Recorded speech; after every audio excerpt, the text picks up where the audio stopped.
ओम श्री गणेशाय नमः। ओम नमः शिवाय। दोस्तों, शिव पुराण के अनुसार भगवान शिव लोक कल्याण के लिए लिंग के रूप में वास करते हैं और भगवान शिव के 12 विग्रह को 12 ज्योतिर्लिंग कहा जाता है। भारतवर्ष में यह 12 ज्योतिर्लिंग अलग अलग स्थानों में स्थित है। इनमें सर्वप्रथम श्री सोमनाथ जी का स्मरण किया जाता है। श्रावण मास में ज्योतिर्लिंगों के दर्शन और पूजन के लिए बड़ी संख्या में श्रद्धालु उमड़ते हैं। मान्यता है कि भगवान शिव के ज्योतिर्लिंग के दर्शन मात्र से ही सभी कष्ट दूर हो जाते हैं और मोक्ष की प्राप्ति होती है। तो आइए दोस्तों, श्रावण मास के पावन बेला में मैं आपके लिए लेकर आ रही हूँ 12 ज्योतिर्लिंग की कथा। श्री सोमनाथ ज्योतिर्लिंग। दोस्तों, यह ज्योतिर्लिंग सोमनाथ नामक विश्व प्रसिद्ध मंदिर में स्थापित है। यह मंदिर गुजरात प्रांत के कठियावाड़ क्षेत्र में समुद्र के किनारे स्थित है। पहले यह क्षेत्र प्रभात क्षेत्र के नाम से जाना जाता था। यही भगवान श्री कृष्ण ने जरा नामक व्याध के बाढ़ को निमित्त बनाकर अपनी लीला का संवर्णन किया था। यहाँ के ज्योतिर्लिंग की कथा पुराण में इस प्रकार दी गई है। दक्ष प्रजापति की 27 कन्याएं थी। उन सभी का विवाह चंद्र देवता के साथ हुआ था, किंतु चंद्रमा का समस्त अनुराग उनमें एक केवल रोहिणी के प्रति ही रहता था। उनके इस कार्य से दक्ष प्रजापति की अन्य कन्याओं को बहुत कष्ट रहता था। उन्होंने अपनी यह व्यथा कथा अपने पिता को सुनाई। दक्ष प्रजापति ने इसके लिए चंद्रदेव को बहुत प्रकार से समझाया, किंतु रोहिणी के वशीभूत उनके हृदय पर इसका कोई प्रभाव नहीं पड़ा। अंततः दक्ष ने क्रोध होकर उन्हें क्षय हो जाने का श्राप दे दिया। इस श्राप के कारण चंद्रदेव तत्काल क्षयग्रस्त हो गए। उनके क्षयग्रस्त होते ही पृथ्वी पर सुधा शीतलता बरसन का उनका सारा कार्य रुक गया। चारों ओर त्राही त्राही मच गई। चंद्रमा भी बहुत दुखी और चिंतित थे। उनकी प्रार्थना सुनकर इंद्र आदि देवता तथा वशिष्ठ आदि ऋषिगण उनके उद्धार के लिए पितामह ब्रह्मा जी के पास गए। सारी बातों को सुनकर ब्रह्मा जी ने कहा, चंद्रमा, अपने श्राप विमोचन के लिए अन्य देवों के साथ पवित्र प्रभात क्षेत्र में जाकर मृत्युंजय भगवान की आराधना करें। उनकी कृपा से अवश्य ही इनका श्राप नष्ट हो जाएगा और ये रोग मुक्त हो जाएंगे। उनके कथन अनुसार चंद्रदेव ने मृत्युंजय भगवान की आराधना का सारा कार्य पूरा किया। उन्होंने घोर तपस्या करते हुए 10 करोड़ मृत्युंजय मंत्र का जप किया। इससे प्रसन्न होकर मृत्युंजय भगवान शिव ने उन्हें अमरत्व का वर प्रदान किया।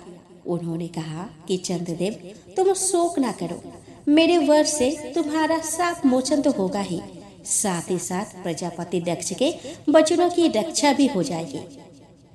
कृष्ण पक्ष में प्रतिदिन तुम्हारी एक एक कला छीन होगी, किंतु पुनः शुक्ल पक्ष में उसी क्रम से तुम्हारी एक एक कला बढ़ जाया करेगी।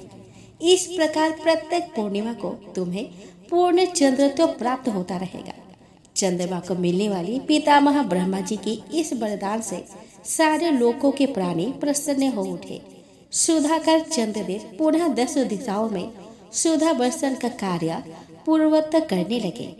श्राप मुक्त होकर चंद्रदेव ने अन्य देवताओं के साथ मिलकर मृत्युंजय भगवान से प्रार्थना की कि आप माता पार्वती जी के साथ सदा के लिए प्राणियों के उद्धार के लिए यहाँ निवास करें।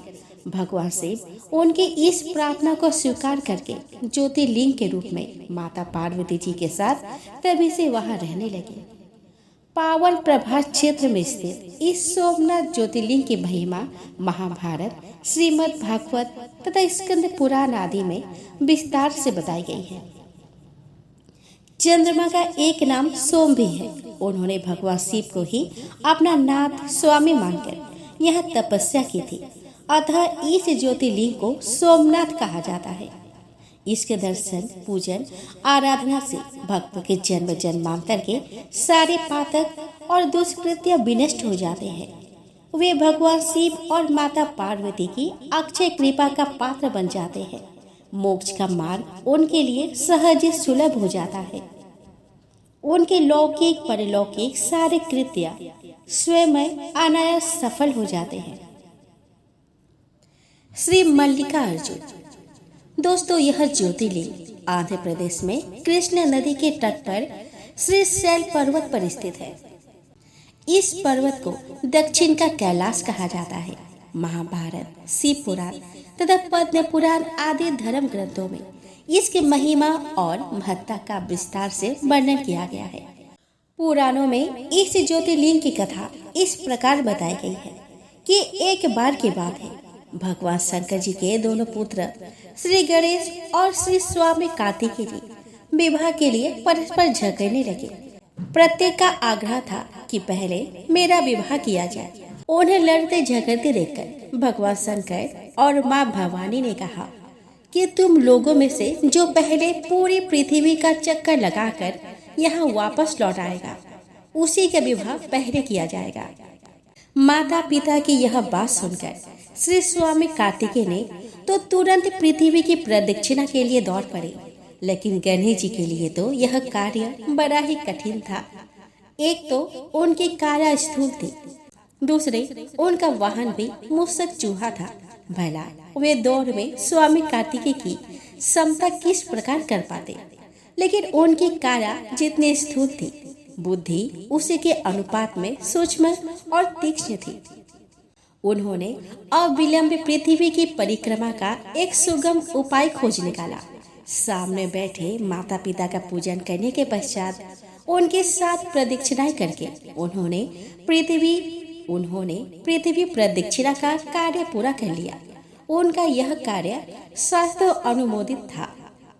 पूरी पृथ्वी का चक्कर लगाकर स्वामी कार्तिकेय जब तक लौटे तब तक गणेश जी का सिद्धि और बुद्धि नाम वाली 2 कन्याओं के साथ विवाह हो चुका था और उन्हें क्षेम तथा लाभ नामक 2 पुत्र भी प्राप्त हो चुके थे।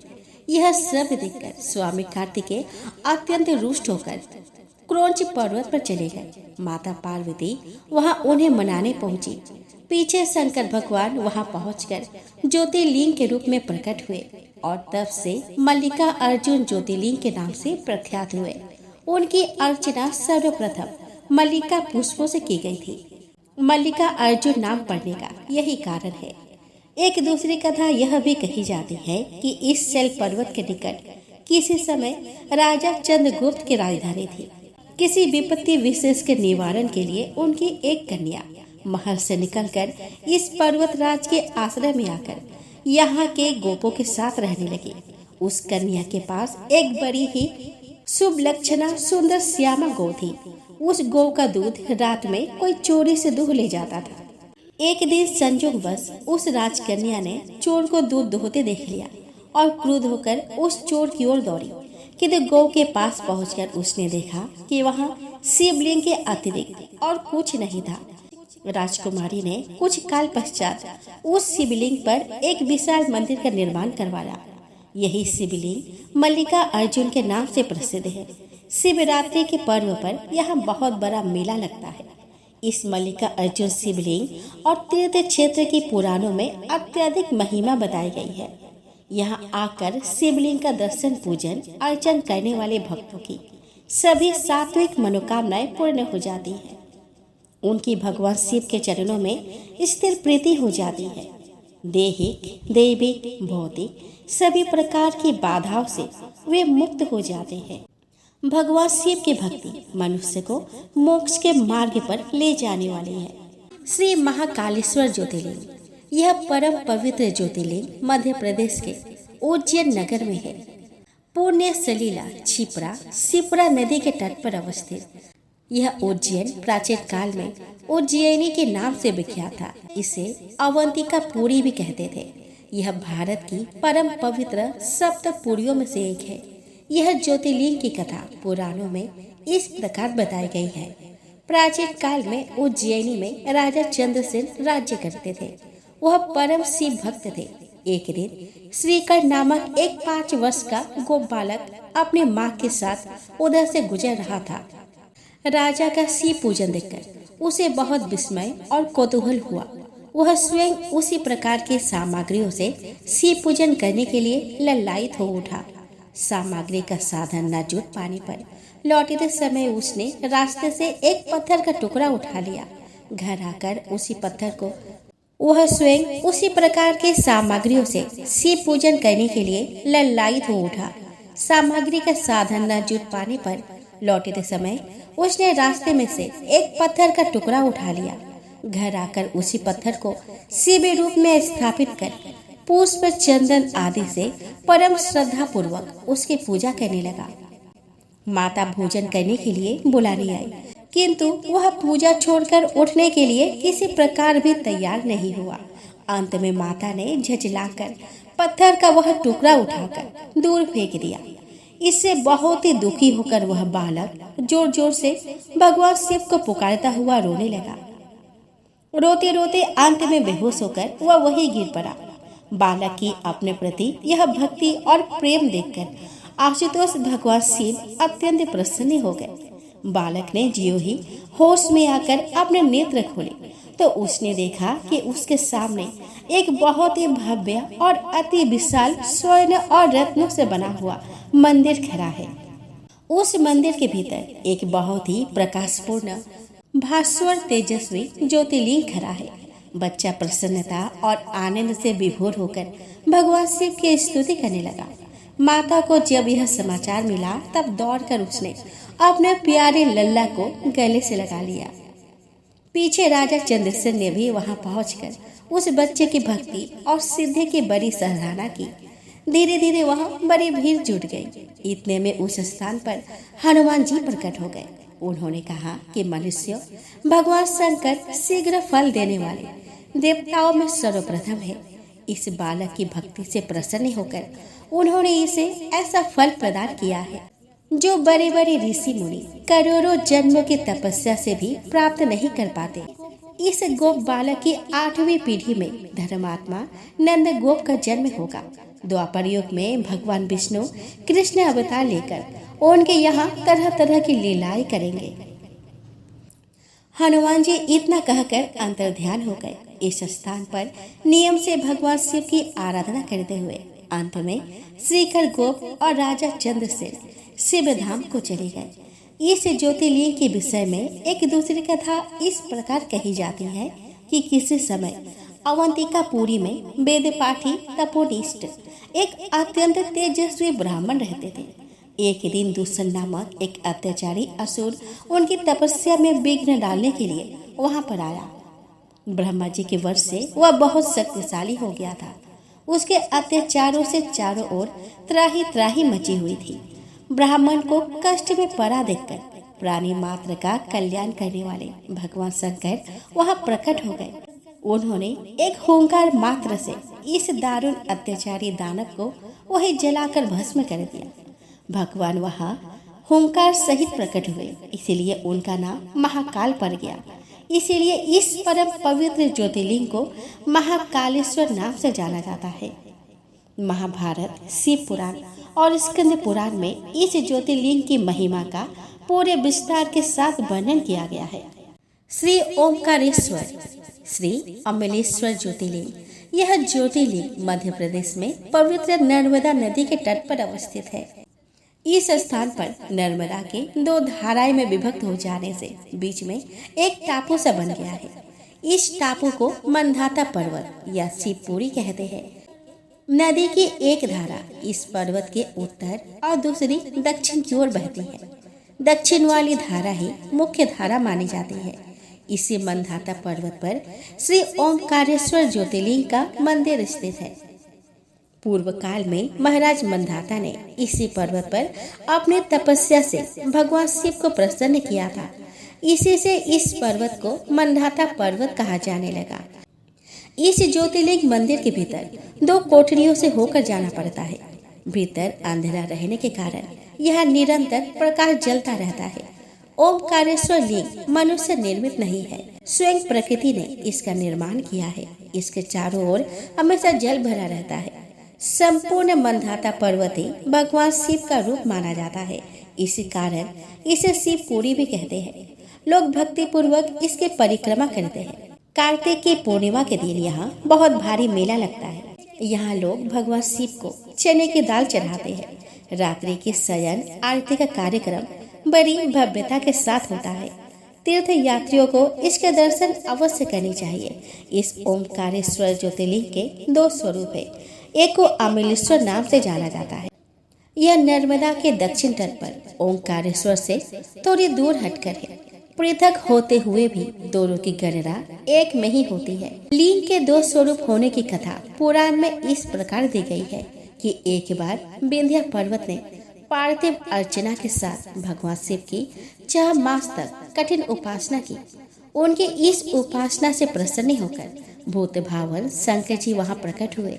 उन्होंने विंध्य को उनके मनोवांछित वर प्रदान किए। विंध्याचल की इस वर प्राप्ति के अवसर पर वहाँ बहुत से ऋषिगण और मुनि भी पधारे। उनकी प्रार्थना पर शिव जी ने अपने ओमकारेश्वर नामक लिंग के 2 भाग किए। एक का नाम ओमकारेश्वर और दूसरे का नाम अमलेश्वर पड़ा। दोनों लिंगों का स्थान और मंदिर पृथक होते हुए भी दोनों की सत्ता और स्वरूप एक ही माना गया है। शिव पुराण में इस ज्योतिर्लिंग की महिमा का विस्तार से वर्णन किया गया है। श्री ओंकारेश्वर और श्री अमलेश्वर के दर्शन का पुण्य बताते हुए नर्मदा स्नान के पावन फल का भी वर्णन किया गया है।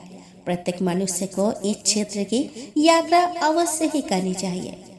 लौकिक परलौकिक दोनों प्रकार के उत्तम फलों की प्राप्ति भगवान ओमकारेश्वर की कृपा से सहज ही हो जाती है। अर्थ, धर्म, काम, मोक्ष के सभी साधन उसके लिए सहज सुलभ हो जाते हैं। अंततः उसे लोकेश्वर महादेव भगवान शिव के परम धाम की प्राप्ति हो जाती है। भगवान शिव तो भक्तों पर अकारण ही कृपा करने वाले हैं। यह अवधर दानी है। फिर जो लोग यहाँ आकर उनके दर्शन करते हैं, उनके सौभाग्य के विषय में कहना ही क्या है। उनके लिए तो सभी प्रकार के उत्तम पुण्य मार्ग सदा सदा के लिए खुल जाते हैं। श्री केदारनाथ पुराण और शास्त्रों में श्री केदारनाथ ज्योतिर्लिंग की महिमा का वर्णन बारंबार किया गया है। यह ज्योतिर्लिंग पर्वतराज हिमालय की केदार नामक चोटी पर अवस्थित है। यहाँ की प्राकृतिक शोभा देखते ही बनती है।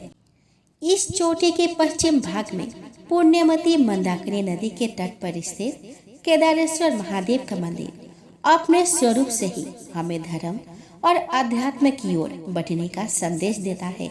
चोटी के पूर्व में अलकनंदा के सुरमय तट पर बद्रिका नाथ का परम प्रसिद्ध मंदिर है। अलकनंदा और मंदाकिनी यह दोनों नदियां नीचे रुद्रप्रयाग में आकर मिल जाती है। दोनों नदियों की यह संयुक्त धारा और नीचे देवप्रयाग में आकर भागीरथी गंगा से मिल जाती है।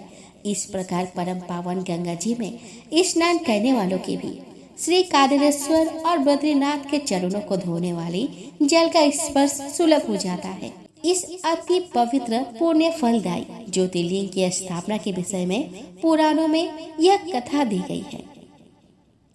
अनंत रत्नों के जनक, अतिशय पवित्र, तपस्वियों, ऋषियों, सिद्धों, देवताओं की निवास भूमि पर्वतराज हिमालय के केदार नामक अत्यंत शोभाशाली श्रृंग पर महातपस्वी श्री नर और नारायण ने बहुत वर्षों तक भगवान शिव को प्रसन्न करने के लिए बड़ी कठिन तपस्या की। कई हजार वर्षों तक वे निराहार रहकर एक पैर पर खड़े होकर शिव नाम का जप करते रहे। इस तपस्या से सारे लोकों में उनकी चर्चा होने लगी। देवता, ऋषि, मुनि, यक्ष, गंधर्व सभी उनकी साधना और संयम की प्रशंसा करने लगे। चराचर के पितामह ब्रह्मा जी और सबका पालन पोषण करने वाले भगवान विष्णु भी महातपस्वी नर नारायण के तप की भूरी भूरी प्रशंसा करने लगे। अंत में अवधर दानी भूत भावन भगवान शंकर भी उनकी उस कठिन साधना से प्रसन्न हो उठे। उन्होंने प्रत्यक्ष प्रकट होकर उन दोनों ऋषियों को दर्शन दिया।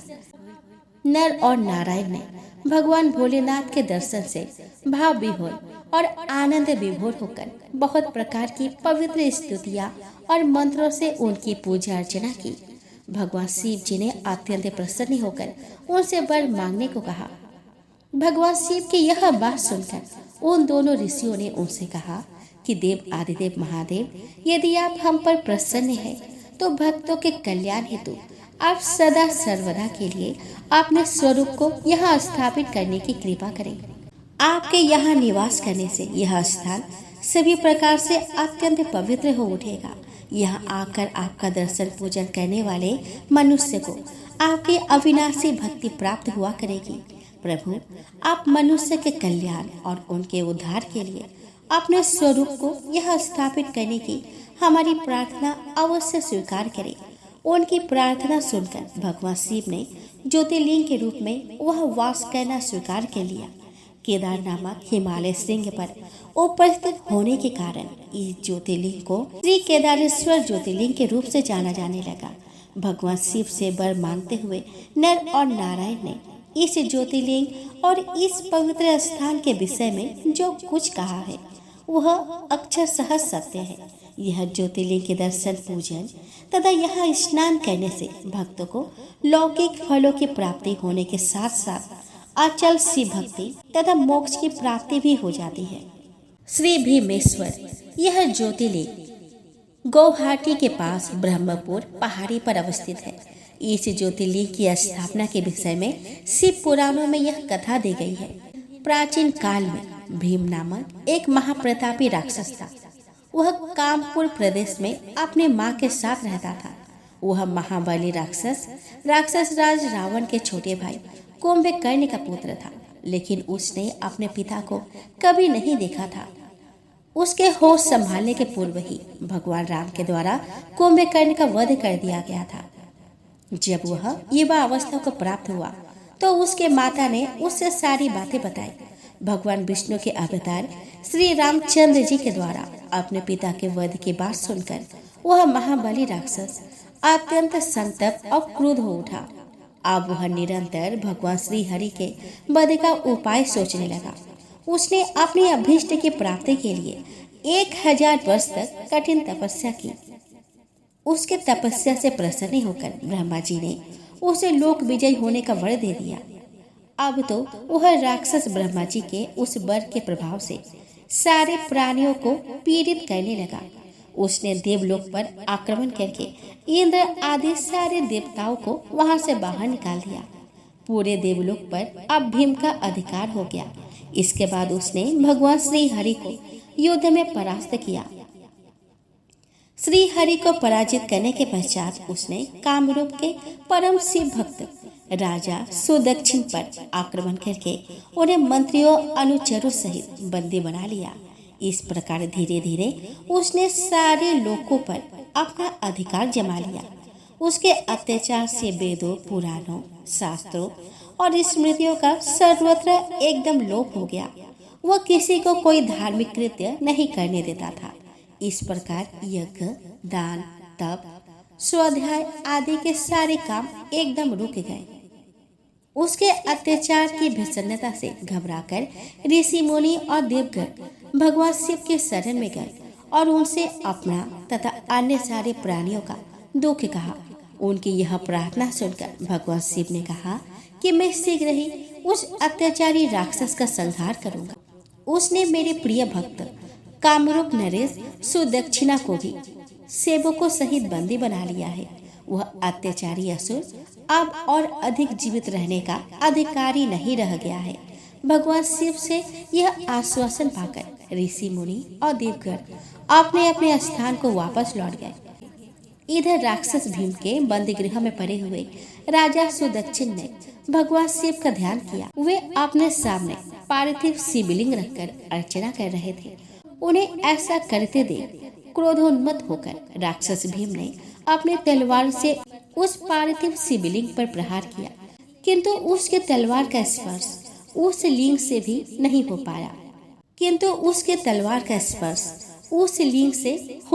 पाया। कि उसके भीतर से साक्षात भूत भाव शंकर जी वह प्रकट हो गए। उन्होंने अपने हुंकार मात्र से उस राक्षस को वही जलाकर भस्म कर दिया। भगवान शिव का यह अद्भुत कृत्य देखकर सारे ऋषि, मुनि और देवगण वह एकत्र होकर उनकी स्तुति करने लगे। उन लोगों ने भगवान शिव से प्रार्थना की कि महादेव, आप लोग कल्याण के लिए अब सदा के लिए यही निवास करें।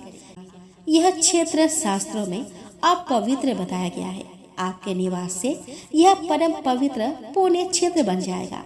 भगवान शिव ने उन सब की यह प्रार्थना स्वीकार कर ली। वहाँ वह ज्योतिर्लिंग के रूप में सदा के लिए निवास करने लगे। उनका यह ज्योतिर्लिंग भीमेश्वर नाम से विख्यात हुआ। शिव पुराण अध्याय 19 और 21 में यह कथा पूरे विस्तार से दी गई है। इस ज्योतिर्लिंग की महिमा अमोघ है। इसके दर्शन का फल कभी व्यर्थ नहीं जाता। भक्तों की सभी मनोकामनाएं यहाँ आकर पूर्ण हो जाती है। श्री विश्वेश्वर यह ज्योतिर्लिंग उत्तर भारत की प्रसिद्ध नगरी काशी में स्थित है। यह नगरी का प्रलय काल में भी लोप नहीं होता।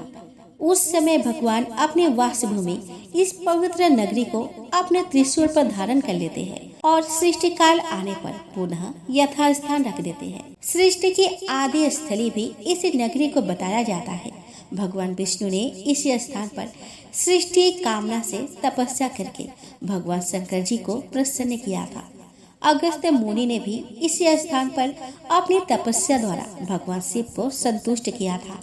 इस पवित्र नगरी की महिमा ऐसी है कि यहाँ जो भी प्राणी अपने प्राण त्याग करता है उसे मोक्ष की प्राप्ति होती है। भगवान शंकर उसके कान में तारक मंत्र का उपदेश करते हैं। इस मंत्र के प्रभाव से पापी प्राणी भी सहज ही भव सागर की बाधाओं से पार हो जाते हैं। मत्स्य पुराण में इस नगरी का महत्व बताते हुए कहा गया है कि जप, ध्यान और ज्ञान रहित तथा दुखों से पीड़ित मनुष्य के लिए काशी ही एकमात्र परम गति है। श्री विश्वेश्वर के आनंद कानन में दशाश्वमेध, लोलार्क, बिंदु माधव, केशव और मणिकर्णिका यह 5 प्रधान तीर्थ है। इसी से इसे अभिमुक्त क्षेत्र कहा जाता है। इस परम पवित्र नगरी के उत्तर की तरफ ओमकार खंड, दक्षिण में केदार खंड और बीच में विश्वेश्वर खंड है। प्रसिद्ध विश्वेश्वर ज्योतिर्लिंग इसी खंड में अवस्थित है। पुराणों में इस ज्योतिर्लिंग के संबंध में यह कथा दी गई है। भगवान शंकर पार्वती जी का पानी ग्रहण करके कैलाश पर्वत पर रह रहे थे, लेकिन वहाँ पिता के घर में ही विवाहित जीवन बिताना पार्वती जी को अच्छा न लगता था। एक दिन उन्होंने भगवान शिव से कहा कि आप मुझे अपने घर ले चलिए, यह रहना मुझे अच्छा नहीं लगता। सारी लड़कियां शादी के बाद अपने पति के घर जाती है, मुझे पिता के घर में ही रहना पड़ रहा है। भगवान शिव ने उनकी यह बात स्वीकार कर ली। वह माता पार्वती को साथ लेकर अपने पवित्र नगरी काशी में आ गए। यहाँ आकर वे विश्वेश्वर ज्योतिर्लिंग के रूप में स्थापित हो गए। शास्त्रों में इस ज्योतिर्लिंग की महिमा का निगदन पुष्प कल रूपों में किया गया है। इस ज्योतिर्लिंग के दर्शन और पूजन द्वारा मनुष्य समस्त पापों तापों से छुटकारा पा जाता है। प्रतिदिन नियम से श्री विश्वेश्वर के दर्शन करने वाले भक्तों के योगक्षेम का समस्त भार भूत भावन भगवान शंकर अपने ऊपर ले लेते हैं। ऐसा भक्त उनके परम धाम का अधिकारी बन जाता है। भगवान शिव जी की कृपा उस पर सदैव बनी रहती है। रोग, शोक, दुख, दैन्य उसके पास भूल कर भी नहीं जाते। श्री त्र्यंबकेश्वर यह ज्योतिर्लिंग महाराष्ट्र प्रांत में नासिक से 30 किलोमीटर पश्चिम में अवस्थित है।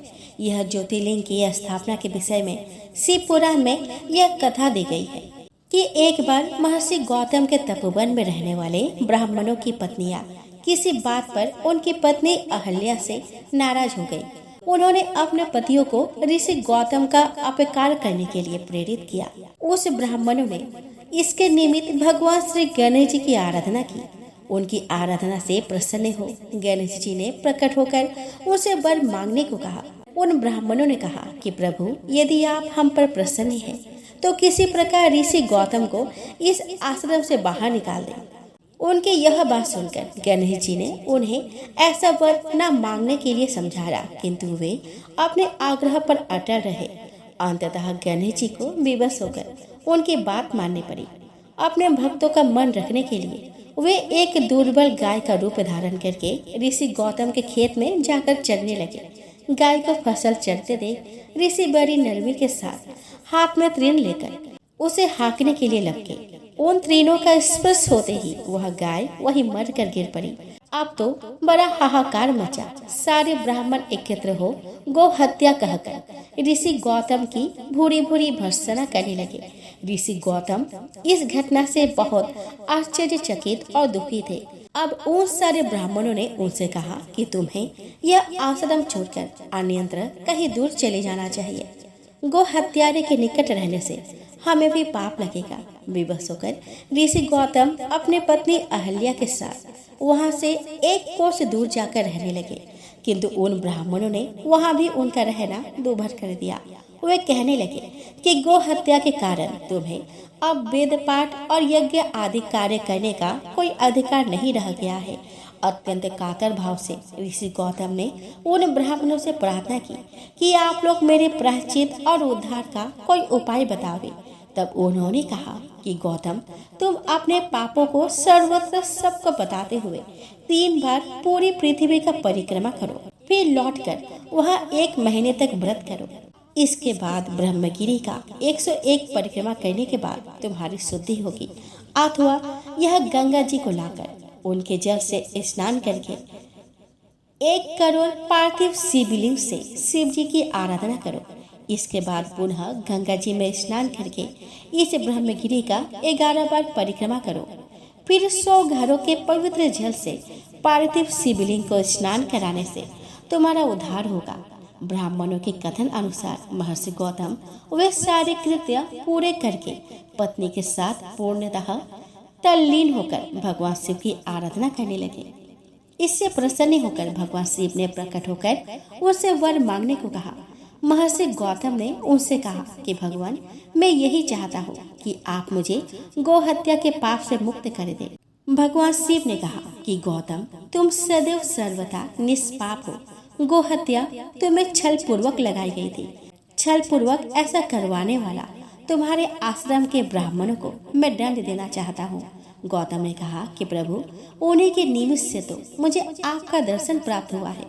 अब उन्हें मेरा परम हित समझकर उन पर आप क्रोध न करें। बहुत से ऋषियों, मुनियों और देवघरों ने वह एकत्र हो गौतम की बात का अनुमोदन करते हुए भगवान शिव से सदा वहां निवास करने की प्रार्थना की। वे उनकी बात मानकर वहां त्रयंबक ज्योतिर्लिंग के नाम से स्थित हो गए। गौतम जी द्वारा लाई गई गंगा जी भी वही पास में गोदावरी नाम से प्रवाहित होने लगी। यह ज्योतिर्लिंग समस्त पुण्य को प्रदान करने वाला है। श्री बैद्यनाथ ज्योतिर्लिंग। श्री बैद्यनाथ ज्योतिर्लिंग यह ज्योतिर्लिंग बिहार प्रांत के संथाल परगने में स्थित है। यह शास्त्र और लोक दोनों में इसकी बड़ी प्रसिद्धि है। इसके महिमा का वर्णन भूरि सह किया गया है। इसके स्थापना के विषय में यह कथा कही जाती है कि एक बार राक्षस राज रावण ने हिमालय पर जाकर भगवान शिव का दर्शन प्राप्त करने के लिए बड़ी घोर तपस्या की। उसने एक एक करके अपने सिर काटकर शिवलिंग पर चढ़ाने शुरू कर दिए। इस प्रकार उसने अपने 9 सिर वह काटकर चढ़ा डाले। अब वह अपना 10वां और अंतिम सिर काटकर चढ़ाने के लिए उद्धत हुआ। तब भगवान शिव अति प्रसन्न और संतुष्ट होकर उसके समक्ष प्रकट हो गए। शीश काटने को उद्धत रावण का हाथ पकड़कर उन्होंने उसे वैसा करने से रोक दिया। उसके 9 सिर को भी पहले की तरह जोड़ दिया और अत्यंत प्रसन्न होकर उससे वर मांगने को कहा। रावण ने वर के रूप में भगवान शिव से उस लिंग की अपनी राजधानी लंका में ले जाने की आज्ञा मांगी। भगवान शिव ने उसे यह वरदान तो दे दिया, लेकिन एक शर्त भी उसके साथ लगा दिया। उन्होंने कहा कि तुम इसे ले जा सकते हो, किंतु यदि रास्ते में इसे कहीं रख दोगे तो यह वही अचल हो जाएगा, फिर तुम इसे उठा ना सकोगे। रावण इस बात को स्वीकार कर उस शिवलिंग को उठाकर लंका के लिए चल पड़ा। चलते चलते एक जगह मार्ग में उसे लघु शंका करने की आवश्यकता महसूस हुई। वह उस शिवलिंग को एक अहीर के हाथ में थमाकर लघु शंका की निवृत्ति के लिए चल पड़ा। उस अहीर को शिवलिंग का भार बहुत अधिक मालूम हुआ। वह उसे संभाल न पाया। बेबस होकर उसने उसे वही भूमि पर रख दिया। रावण जब लौट कर आया तब फिर बहुत से प्रयत्न करने के बाद भी उस शिवलिंग को किसी प्रकार भी उठा न सका। अंत में निरुपाय होकर वह पवित्र शिवलिंग पर अपने अंगूठे का निशान बनाकर उसे वही छोड़कर लंका को लौट गया। तत्पश्चात ब्रह्मा, विष्णु आदि देवताओं ने वहां आकर उस शिवलिंग का पूजन किया। इस प्रकार वहां उसकी प्रतिष्ठा कर वे लोग अपने अपने धाम को लौट गए। यही ज्योतिर्लिंग श्री वैद्यनाथ के नाम से जाना जाता है। यह वैद्यनाथ ज्योतिर्लिंग अनंत फलों को देने वाला है। यह 11 अंगुल ऊंचा है। इसके ऊपर अंगूठे के आकार का गड्ढा है। कहा जाता है कि यह वही निशान है जिसे रावण ने अपने अंगूठे से बनाया था। यहाँ दूर दूर से तीर्थों का जल लाकर चढ़ाने का विधान है। रोग मुक्ति के लिए भी यह ज्योतिर्लिंग की महिमा बहुत प्रसिद्ध है। पुराणों में बताया गया है कि जो मनुष्य इस ज्योतिर्लिंग का दर्शन करता है उसे अपने समस्त पापों से छुटकारा मिल जाता है। उस पर भगवान शिव की कृपा सदा बनी रहती है। देही, दैविक और भौतिक कष्ट उसके पास भूल कर भी नहीं आते। भगवान भूत भावन की कृपा से वह सारी बाधाएं, समस्त रोग शोकों से छुटकारा पा जाता है। उसे परम शांतिदायक शिवधाम की प्राप्ति होती है। शिव का कृपा प्राप्त जन सारे संसार के लिए सुखदायक होता है।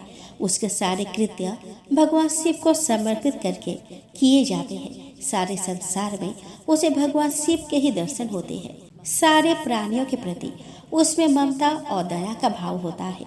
सभी भेदों में उसकी अभेद दृष्टि हो जाती है।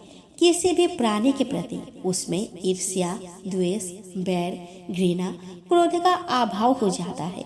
ऐसा भक्त सदैव सभी के कल्याण और हित में लगा रहता है। भगवान शिव के भक्ति का यह अमोघ फल हमें अवश्य ही प्राप्त करनी चाहिए। श्री नागेश्वर ज्योतिर्लिंग भगवान शिव का यह प्रसिद्ध ज्योतिर्लिंग गुजरात प्रांत में द्वारकापुरी से लगभग 17 मील की दूरी पर स्थित है। इस ज्योतिर्लिंग के संबंध में पुराणों में यह कथा दी हुई है कि सुप्रिया नामक एक बड़ा धर्मात्मा और सदाचारी वैश्य था। वह भगवान शिव का अनन्य भक्त था। वह निरंतर उनकी आराधना, पूजा और ध्यान में तल्लीन रहता था। अपने सारे कार्य वह भगवान शिव को अर्पित करके करता था। मन, वचन, कर्म से वह पूर्णतः शिवार्चना में ही तल्लीन रहता था।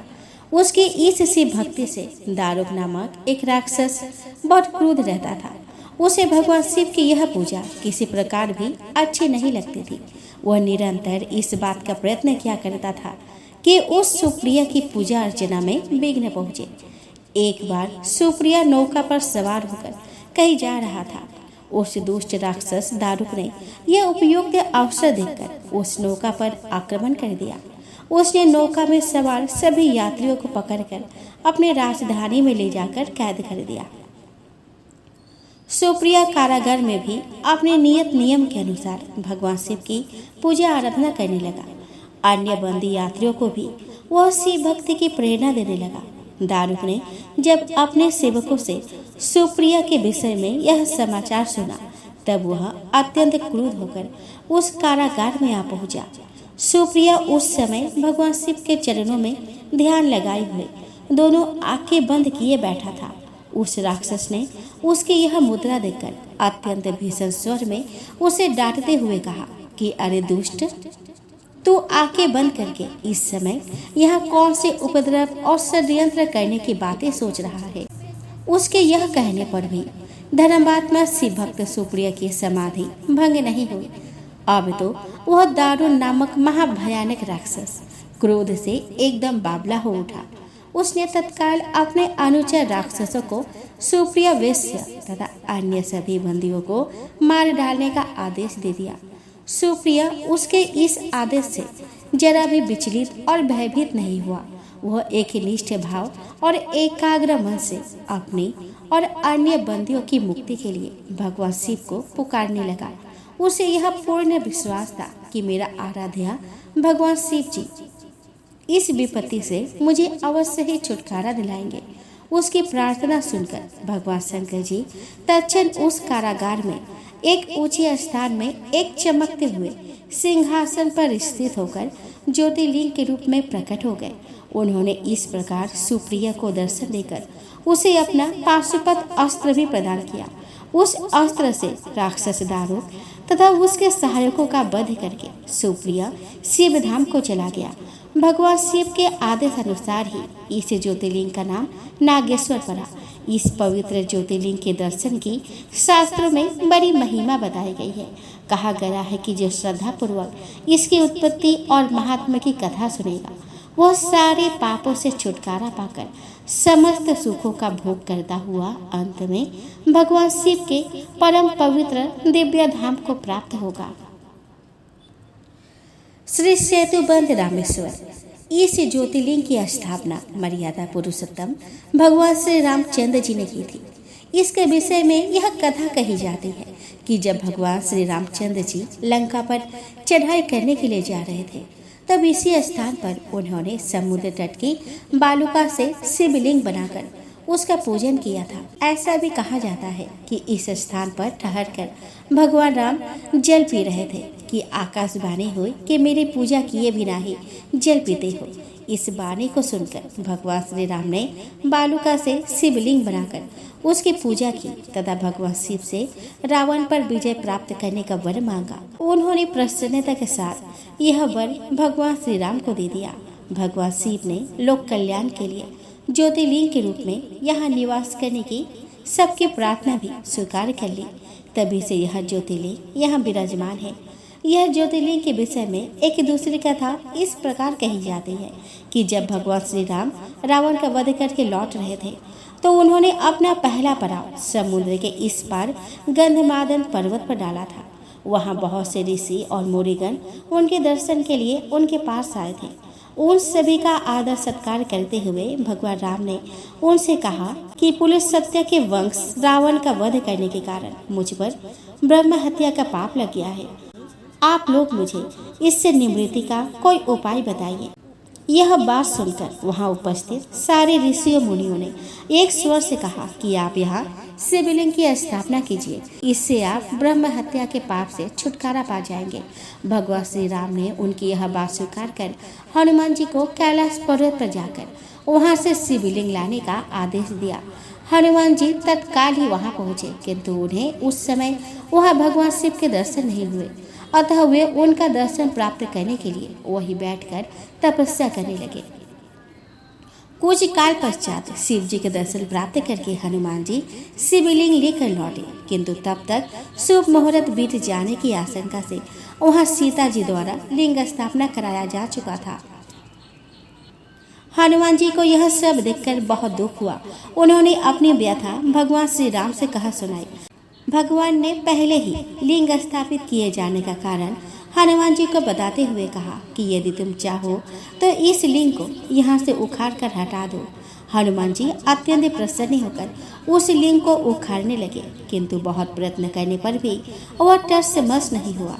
अंत में उन्होंने उस शिवलिंग को अपने पूंछ में लपेटकर उखाड़ने का प्रयत्न किया, फिर भी वह ज्यों का त्यों अडिग बना रहा। उल्टे हनुमान जी धक्का खाकर एक कोस दूर मूर्छित होकर गिर गए। उनके शरीर से रक्त बहने लगा। यह देखकर सभी लोग अत्यंत व्याकुल हो उठे। माता सीता जी पुत्र से भी प्यारे अपने हनुमान के शरीर पर हाथ फेरते हुए विलाप करने लगी। मूर्छा दूर होने पर हनुमान जी ने भगवान श्री राम को परम ब्रह्म के रूप में सामने देखा। भगवान ने उन्हें शंकर जी की महिमा बताकर उनका प्रबोध किया। हनुमान जी द्वारा लाए गए लिंग की स्थापना भी वही पास में करवा दी। स्कंद पुराण में इसकी महिमा विस्तार से वर्णित है। श्री घुष्मेश्वर द्वादश ज्योतिर्लिंग में यह अंतिम ज्योतिर्लिंग है। इसे घुष्मेश्वर, घुष्रेश्वर या घृष्णेश्वर भी कहा जाता है। यह महाराष्ट्र प्रदेश में दौलताबाद से 12 मील दूर बेडुल गांव के पास अवस्थित है। इस ज्योतिर्लिंग के विषय में पुराणों में यह कथा दी गई है कि दक्षिण देश में देवगिरी पर्वत के निकट सुधर्मा नामक एक अत्यंत तेजस्वी तपोनिष्ठ ब्राह्मण रहता था। उसकी पत्नी का नाम सुदेहा था। दोनों में परस्पर बहुत प्रेम था। किसी प्रकार का कोई कष्ट उन्हें नहीं था, लेकिन उन्हें कोई संतान नहीं थी। ज्योतिष गणना से यह पता चला कि सुदेहा के गर्भ से संतान उत्पत्ति हो ही नहीं सकती। सुदेहा संतान की बहुत ही इच्छुक थी। उसने आग्रह करके सुधर्मा का दूसरा विवाह अपनी छोटी बहन से करवा दिया। पहले तो ब्राह्मण देवता को यह बात नहीं जची, लेकिन अंत में उन्हें पत्नी की जीत के आगे झुकना ही पड़ा। वे उसका आग्रह टाल नहीं पाए। वे अपनी पत्नी की छोटी बहन घुस्मा को ब्याह कर घर ले आए। घुस्मा अत्यंत विनीत और सदाचारिणी स्त्री थी। वह भगवान शिव की अनन्य भक्त थी। प्रतिदिन 101 पार्थिव शिवलिंग बनाकर हृदय की सच्ची निष्ठा के साथ उनका पूजन करती थी। भगवान शिव जी की कृपा से थोड़े ही दिन बाद उसके गर्भ से अत्यंत सुंदर और स्वस्थ बालक ने जन्म लिया। बच्चे के जन्म से सुदेहा और घुस्मा दोनों के ही आनंद का पार न रहा। दोनों के दिन बड़े आराम से बीत रहे थे, लेकिन न जाने कैसे थोड़े ही दिनों बाद सुदेहा के मन में एक कुविचार ने जन्म लिया। वह सोचने लगी कि मेरा तो इस घर में कुछ भी नहीं है, सब कुछ घुस्मा का है। मेरा पति पर भी उसने अधिकार जमा लिया है, संतान भी उसी का है। यह कुविचार धीरे धीरे उसके मन में बढ़ने लगा। इधर घुस्मा का वह बालक भी बड़ा हो रहा था। धीरे धीरे वह जवान हो गया। अब तक सुधर्मा के मन का कुविचार रूपी अंकुर एक विशाल वृक्ष का रूप ले चुका था। अंततः एक दिन उसने घुस्मा के युवा पुत्र को रात में सोते समय मार डाला। उसके शव को ले जाकर उसने उसी तालाब में फेंक दिया जिसमें घुस्मा प्रतिदिन पार्थिव शिवलिंग को फेंका करती थी। सुबह होते ही सबको इस बात का पता लगा। पूरे घर में कोहराम मच गया। सुधर्मा और उसकी पुत्र वधू दोनों सिर पीटकर फुट फुट कर रोने लगे। लेकिन घुस्मा नित्य की भांति भगवान शिव की आराधना में तल्लीन रही, जैसे कुछ हुआ ही ना हो। पूजा समाप्त करने के बाद वह पार्थिव शिवलिंग को तालाब में छोड़ने के लिए चल पड़ी। जब वह तालाब से लौटने लगी, उसी समय उसका प्यारा लाल तालाब के भीतर से निकलकर आता हुआ दिखलाई पड़ा। वह सदा के भांति आकर घुस्मा के चरणों पर गिर पड़ा, जैसे कहीं आसपास से ही घूमकर आ रहा हो। उसी समय भगवान शिव भी वहां प्रकट होकर घुस्मा से वर मांगने को कहने लगे। वह सुदेहा के घिनौनी करतूत से अत्यंत क्रुद्ध हो उठे थे। अपने त्रिशूल द्वारा उसका गला काटने को उद्धत दिखलाई दे रहे थे। घुस्मा ने हाथ जोड़कर भगवान शिव से कहा कि प्रभु, यदि आप मुझ पर प्रसन्न हैं तो मेरे उस अभागिन बहन को क्षमा कर दे। निश्चित ही उसने अत्यंत जघन्य पाप किया है, किंतु आपकी दया से मुझे मेरा पुत्र वापस मिल गया। अब आप उसे क्षमा करें। और प्रभु, मेरी एक प्रार्थना है कि लोक कल्याण के लिए आप इस स्थान पर सदा सर्वदा के लिए निवास करें। भगवान शिव ने उसकी यह दोनों बातें स्वीकार कर ली। ज्योतिर्लिंग के रूप में प्रकट होकर वह वही निवास करने लगे। सत्य शिव भक्ता घुस्मा के आराध्य होने के कारण वे वहाँ घुस्मेश्वर महादेव के नाम से विख्यात हुए। घुस्मेश्वर ज्योतिर्लिंग की महिमा पुराणों में बहुत विस्तार से वर्णित की गई है। इनका दर्शन लोक परलोक दोनों के लिए अमोघ फलदायी है।